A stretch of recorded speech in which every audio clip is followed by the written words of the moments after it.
رسول فرمایي وای هغه زمانه را روانه ده چې د علاقې د وطن د محلې د کلي مشران به ټول بدکاران شي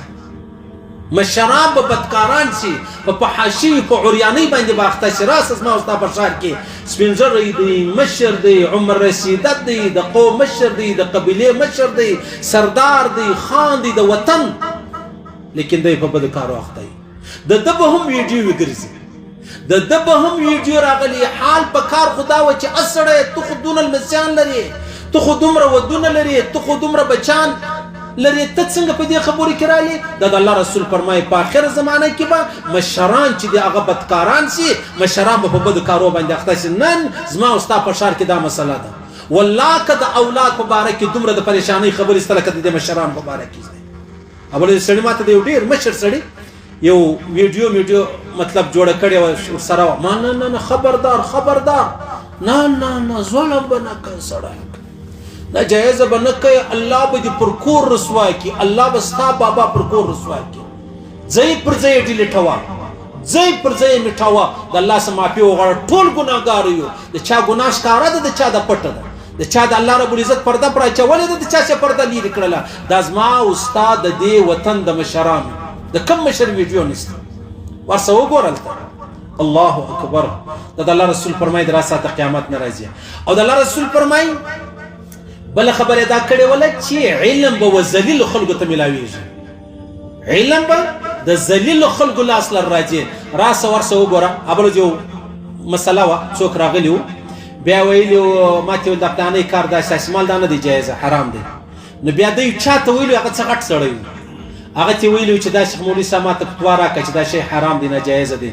ده ویل تا به غږ کوي ما مولوي صاحب ته 15,000 روپۍ ورکولې ولا در حلاله کړې او ظالم په 15,000 روپۍ دې رانیولم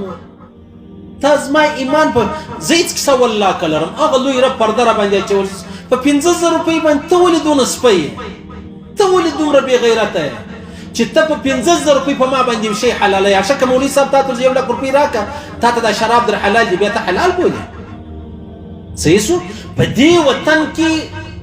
حلاله ګوله خو هسې نه پیدا کېږي اول په سفر تللی وم اسلام آباد نو بیا یو سړي سره مخامخ شوم بیا د ډېر ښه محترم سړی و مشر سړی و د ول مولوي صاحب ما خپله مور بوته حج له یو واره څو واره مې بیولې وه په حج کې بیا ما ورته ویل مال داسې به ستا سترګې پټي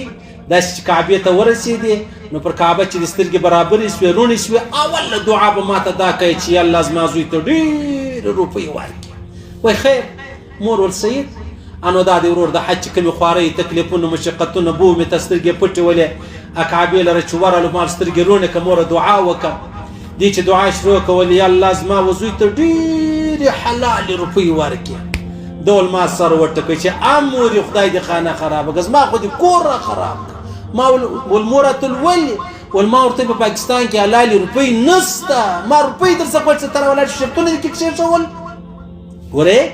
ګوره دی وایي چې زه روپۍ غواړم مور یې وایي یا زه حلالې در لره غواړم دور د حلالې نسته پاکستان کې اما چې په تا خوارۍ وکړي هغه دغه معنا وه نو دلته الله رسول فرمایي علم به ذلیل خلکو ته میلاو شي ورسه پټ ورسره میلاو شو ورته ورته 2,00,000 روپۍ در کوم څه چمکی ده پلانی شیخ راته حلال کړه یو سړي ملا لره سړی ورغلی هغه یا راسې ښځه طلاق شوله بیا داسې مشکل راغلی بیا مولوي صاحب ورته پروا نه لري ټیک ده صحیح ده یو ترتیب ورسره جوړ کړو بیا واده ماده ورسره جوړ کړه ټیک ده صحیح ده الله وخت ډېر تېر شو مولوي صاحب تا خو ماته دی ویلي و که څوم دا د لعنتیانو کار دی که څه هم دا د ملعونینو کار دی که څه هم د الله رسول لعنت ورباندې ویلی دی خو د امام صاحب رحمه الله په مذهب کې مطلب څه لاره ورته شته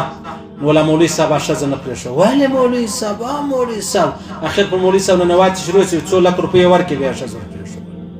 صحیح شو نو د الله رسول فرمایي وای مشران به د علاقې بدکاران سي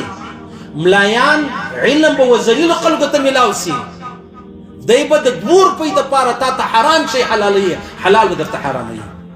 اول زه سړي ویلې ولې چا و ملا ته ویلې ول 2 روپۍ در کومه ما ته دا 5 واده را حلال کړه ول 2 روپۍ در کوم ما ته 5 واده را حلال کړه ښه سید ټیک ته پروا نه لري دا چې ستا دا مردارې روپۍ موږ نه وای خوړلې موږ به دا رقم بې غیرته نه وای که ستا دا مردار حرامي روپۍ موږ نه وای خوړلې دا ستا حرامي روپۍ چې دا ته ماته راکوې دا زما تنخواه و دا زما زکات و دا زما فطرانه و سرسایه و دا د مسجد چندې تا نه وې راکړي موږ به دونه بې غیرته نه وای صحیح سولو چونکې ته مردار خور یې مردار دې خوړلي و د مردار اثر دې زما پر کور هم برابر سو ملایان دې و دا ځای ته راورسېدل د الله رسول فرمایي مسند امام احمد ابن کثیر مولوي صاحب حدیث نقل کړی وایي علم به وذلیل خلکو ته ملاویږي په درې روپۍ به خرڅېږي په درې او حکومت به و کشرانو ته ملاوي حکومت به د کشرانو په لاس کې دغه دا که نه ده یتقارب الزمان کال به دی تېرېږي لکه میاشت به داسې تېرېږي لکه هفته به داسې تېرېږي لکه ورځ به داسې تېرېږي لکه یو ساعت به په 15 سیکنډه تېرېږي صحیح سو او بیا په دې کې د الله رسول فرمایي څنګه به سي وایي مشران به ټول بدکاران سي علم به ذلیل خلکو ته میلاو سي او حکومت چې دی هغه به د کشرانو په لاس کې سي ورسې وګورئ څونه وایي تر ټولو کشرترین وزیر اعظم پلانی دی صدر پلانی دی پلانی وزیر چې دی هغه دومره عمر کم دی دا د اعزاز دی مشران وګوره کشران وګوره چې لو شیخ الحدیث لوی عظیم عالم یي د هغه لمونځ به ډېر خوند کوي که به دلته یو طالب چې هغه لمونځ ورکوي صحیح سلو نو دا د الله رسول فرمایي چې دا زمانه را روانه ده او دا زمانه زما او ستا پر کور باندې راغله